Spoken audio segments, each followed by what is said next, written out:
शेतकरी मित्रांनो नमस्कार. व्हिडिओमध्ये दिसत असलेल्या कपाशीला वेस्ट डिकम्पोजर आणि स्वर्गीय डॉक्टर कृष्णचंद्रा यांच्याद्वारे संशोधित गाढा गोमूत्रच्या 4 फवारण्या झालेल्या आहेत. मित्रांनो, कपाशीची वाढ आपण व्हिडिओमध्ये पाहत आहात. अतिशय उंच कपास झालेली आहे. रुंद पानं आहेत.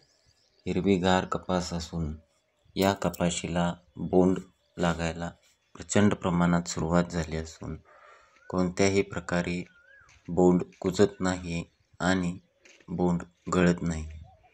शेतकरी मित्रांनो, या बागेवर कोणत्याही प्रकारे बोंड अळीचा प्रादुर्भाव दिसून येत नाही.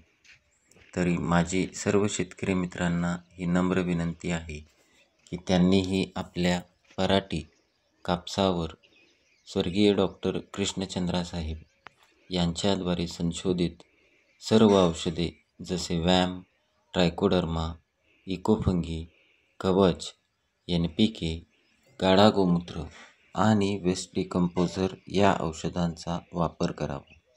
शेतकरी मित्रांनो, ही औषधे अतिशय माफक दरामध्ये उपलब्ध असून या औषधांचा आपण कायमस्वरूपी मल्टिप्लाय करून वापर करू शकतो आणि आपल्या रासायनिक आणि खते, औषधे, कीटकनाशके यांचा वापर कमी करून त्यांचा खर्च कमी करून आपण पैशाची बचत करू शकतो.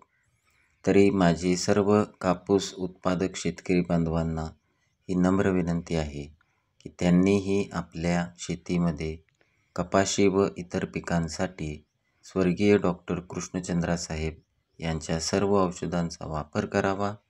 कमी खर्चात जैविक शेती करावी आणि रासायनिक खर्चाला तिलांजली द्यावी. धन्यवाद शेतकरी मित्रांनो.